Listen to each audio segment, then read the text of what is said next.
So you brought up the point that these guys were a little bit confused, kind of evidenced by that answer itself. But these guys were also using the evolution of human tools as a demonstrable fact that the evolution of organisms has taken place. Is that correct? Human tools? Yeah. In their defense, they're trying to use examples to try to explain their crazy ideas and their crazy theories. It is all make-believe and imagination. It was then, and it is today. Oh, I don't know if I said this earlier, but I loved William Jennings Bryan, the way he described their evidence and what evolution is, a string of millions of guesses. It's just guesses. These guys are guessing in their mind how they think it worked. And by the way, they're doing it because they don't want to believe the Bible. Now, they also said a lot of crazy stuff, man. They said that evolution fits in the Bible.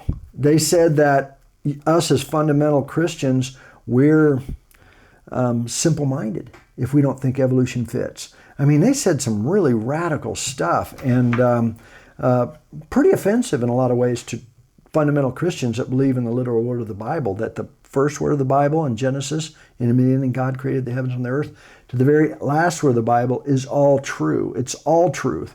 And of course, that's another discussion. Why doesn't evolution fit in the Bible? Well, first of all, death before sin. That's what I tell everybody. You can't have death before sin.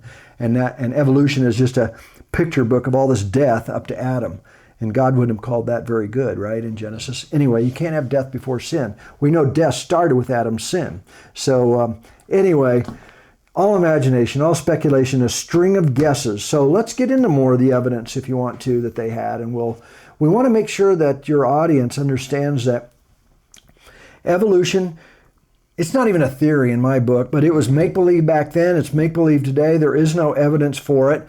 Some of the things that are problems for the evolutionary theory that these guys were talking about, first of all, where did life come from? They actually said they didn't know where the first cell came from, so at least they admitted that, which is huge. The law of biogenesis, which they should understand, means that life comes from life. Life doesn't come from non-life, but forget that. Somehow it got here. Probably from outer space, right? And aliens. That's really what they come up with.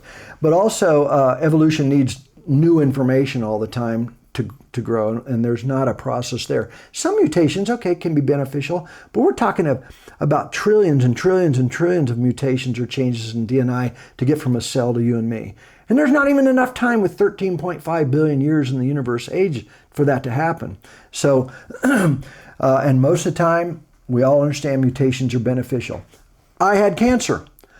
That's beneficial. That's my cells mutating, people. Yeah. Cancer and mutations are not beneficial. I'm not going to have cancer. Cancer kills people. It does. I'm not going to have cancer and turn into an ape again or something. I don't know. But mutations are not beneficial. So anyway, that's the last I'll say about evolution.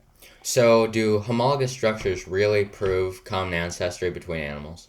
Another great question. So now we're getting into all the evidence they supposedly bring up, to prove evolution. Homologous structures means that one animal, like let's say let's look at an ape and a man. Look at how similar their structure is. They got 2 arms, 2 legs, fingers, feet, whatever. They walk on 2 feet, or they're knuckle draggers or whatever. But homologous structures just means that different forms of life have similar structures or body plans. It is absolutely not evidence for evolution, but they use that a lot. It seems like just about every expert brought that up. But what we would like to say, I think a better explanation is we have a creator, Jesus Christ, who used a similar plan for the structure of life. So you see a repeat of a similar plan. For example, I bought a new Jeep. And when you look at the Jeep, you'll see all different types of Jeeps, right? It's the same plan, but it's improved, right? But you use the same basic plan. One has now a bed in the back. One has 1 door. One has 2 doors. They're similar. So God uses the same basic design and plan for different animals, whether it's a dog, a cat, a bat, a bird, man, an ape. So yeah, there is similar structures, but that doesn't mean that we evolve from each other. So that would be my answer to that. And then we'll talk about vestigial parts later, but I just love the idea about vestigial leftover body parts that supposedly didn't have any uses. That was because that was from an ancestry or an evolutionary past. That just cracks me up because we found out so much about that today, right? But no, that's just the same plan. That's all that's all we look at in terms of homologous structures being similar from one kind to the other, right? So. All right, so another evidence that they put forward during the trial was ontogeny recapitulates phylogeny. Yeah. More or less, you guys would probably know those as Haeckel's embryos. Probably, Yes. Yeah. Yep. Still in the textbooks today, right, Stone? Yeah. This is still in the textbooks today, and it's fraudulent. It's a lie. In fact, Haeckel was even heckled for doing it because he made it up. I didn't realize this, but Haeckel's a famous biological artist. So that makes sense that he could come up with something like this. But yeah, ontogeny recapitulates phylogeny, that whole thing. I learned this in my education in science, is that when different animals, fish, chickens, pigs, apes, man, when they go from the embryo stage to the adult, they go through phases that look similar, and that proves that we have a similar ancestral past, evolutionary past. Well, we found out, and I wish I could show you a picture, but we found out that he faked all those drawings. They don't look similar at all. They look totally different. And so it's just a fraud. And there's a lot of these evidences that are fraudulent, and that's one of them. And it should be taken out of the textbooks today. It has no observational science to it. It's not true, and it's deceiving people. And there's so much in our textbooks in the public education today that does deceive people. And by the way, I would just say this. I just wish in public schools they would show the evidence for creation and the evidence for evolution. I'm pretty sure creation would win out once you started looking at it. But yeah, that's the story on ontogeny recapitulates phylogeny. 1866 when he came up with it, and should have been killed in 1866, but there you go. Right. So another evidence presented during the trial was the geological paradigm of uniformitarianism, their method of explaining Earth's rock sequences. Right. Yeah, that's a good one, and that still goes on today too. So that's like two worldviews. I like to sum it up this way: that the past is the key to the present, or the present is the key to the past. Uniformitarianism is, you'll hear these guys described like, well, it rains and it erodes soil and sand into the nearest stream. That rolls down into the next stream, into the next river, into the Mississippi River, into the ocean. So we can measure erosion rates today out there, right? And by measuring those, then when they see layers in the geological record, they can try to compute how long those slow erosion rates computed into those, think of that, the depth of the Grand Canyon. So they're looking at the present processes today and the rates that they see today, and that's how they explain the geological record. It happened back in 1795 when James Hutton, a famous geologist, came up with that idea. So it's either a biblical account, a catastrophic event, like in Genesis, or the uniformitarian presentation that Hutton promoted. And by the way, Darwin studied geology and under Hutton, and so once Darwin started understanding millions and billions of years, then he could have that time frame to make the possibility that we all evolved over long periods of time through random processes of mutation to become you or me, right? From the goo to you through the zoo, as they say. Yeah. But when I talk about uniformitarianism, I try to use the Grand Canyon, for example. When I visit there, all these signs from the government said, little bit of water, long period of time. Well, now I know from the biblical account, it was a lot of water over a short amount of time, right? It's just like we live here in Missoula, the Lake Missoula flood.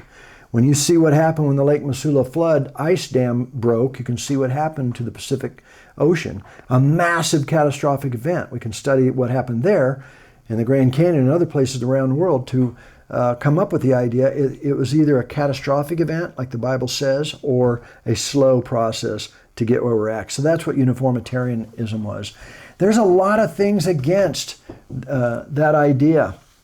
And So it's whether it's a catastrophe or slow periods of time. So we'll get into the fossil record a little bit. And this stuff, I love this part of creation science. Geology, fossils, dinosaurs, I love that stuff because it supports the Bible like never before, right? Yeah. So, that uniformitarian ideology is what gives them the millions and billions of years time frame, which is important for evolution. Always remember, evolutionists need deep time, and that's what it gave them, millions and billions of years. Could have happened. We could have evolved from an ape, right? Over millions of years or whatever you might be thinking about. But that was uniformitarianism, and these experts, a lot of them brought that up, and that's what they believed in. Maybe they never thought of any other explanation. But today, there's a totally different perspective, right? Yeah. If a princess kisses a frog, instantly the frog's not going to turn into a prince. That's ludicrous. Mm-hmm. But if you give it millions of years, that frog might just turn into a prince. That's a great analogy. Give it enough time, it may just have happened, right? Yeah. That's good, John. So another evidence given during the Scopes trial was the fossil record shows a gradual change of simple creatures to complex creatures. Yeah.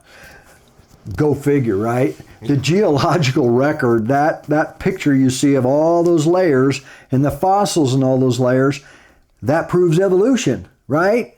No, but that's what these scientists say. And still today, it's a worldview today that the geological record, those fossils, prove evolution because they believe the simple forms of life found in the lowest layers of that geological record is when evolution started. And then again, uniformitarianism, given millions and billions of years, that geological record shows evolution to you and me up towards the top, more complex, larger life forms in the top. But we feel our biblical creation view has a better explanation. You have to decide if there was truly a catastrophic global flood, it would have changed everything in the world, right? It would have changed all of geology. And when you start looking at geology, you see it was a water event that created the surface of the earth that we have right now. And look at the water that covers the earth. It's still there. But people deny that there was a global flood. They think it was a local flood or whatever. You go to Montana on the plains, they talk about inland seas. But we have evidence to show that it was a global flood. So yeah, they use the fossil record to show evolution from the trilobite we looked at earlier today to you and me, at the top. But really, what we believe it is those layers represent ecosystems and environments that was slowly inundated by tsunamis and tidal waves over a year-long period as described in Genesis. And so those things buried in the low layers was the start of the flood. To other things buried in the higher layers of the fossil record were other ecological zones that were buried towards the middle part of the flood, that year-long period. And then you had a receding part of the flood where things washed off, and so there's a lot of dynamics there. But there's a lot of evidence that points towards the idea that the fossil record does not support evolution. Those would be things like polystrate fossils. Remember, each layer takes millions of years. Well, we have trees that go through several layers. We think that tree lived for millions of years. So polystrate fossils.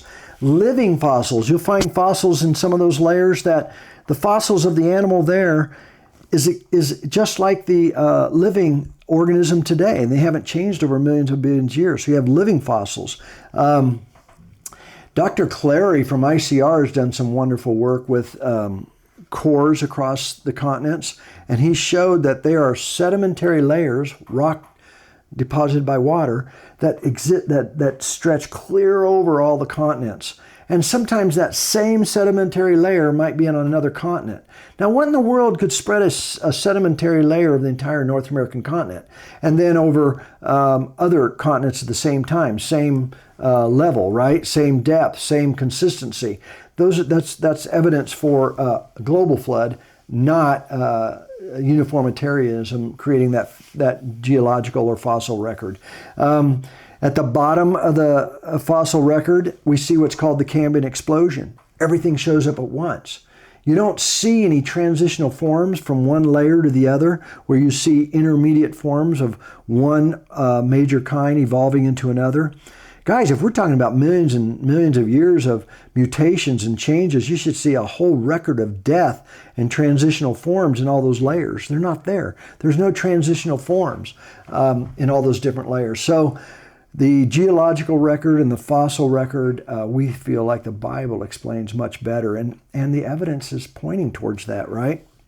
So I love talking about the geology and the fossil record because I think it's better support for the biblical account.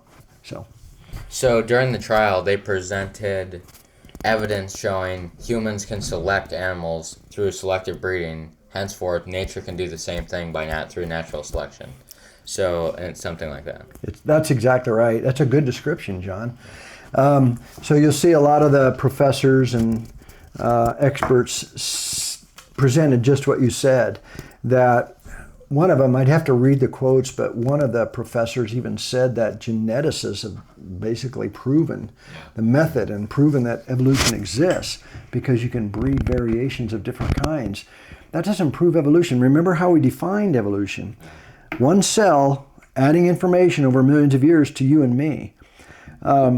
Well, we know today, right? We can breed horses, cats, dogs. We can get that variation God built into every organism out by selective genetics and breeding, but that isn't evolution. You have to define evolution. By the way, Dr. Galuza of ICR has a theory of biological design, and if anybody really wants to get a good perspective on, I think, probably is what's going on in reality out there in life. His theory is that every organism out there has a way to pick up the environment and track changes and then adapt. And then there's markers on your DNA to cause those adaptations so that you can get variations to survive better. So natural selection should be thrown out. It's not the outside in, it's the inside out. Natural selection, there's no selector in nature. Nature doesn't select anything. It's the organism that is in control. And that makes total sense when you figure God, the creator, put everything in us in the beginning to adapt to environments and to be fruitful and multiply, right? So that theory of biological design by Dr. Galuza is a brilliant hypothesis, and now they're coming up with research to prove that it happens, and it defies evolution and natural selection, so it's brilliant. Yeah. But there is variation within species and kinds, but a dog is still a dog, we like to say, right? A horse is still a horse. So, yeah, that would be my reply there. Yeah, that's great.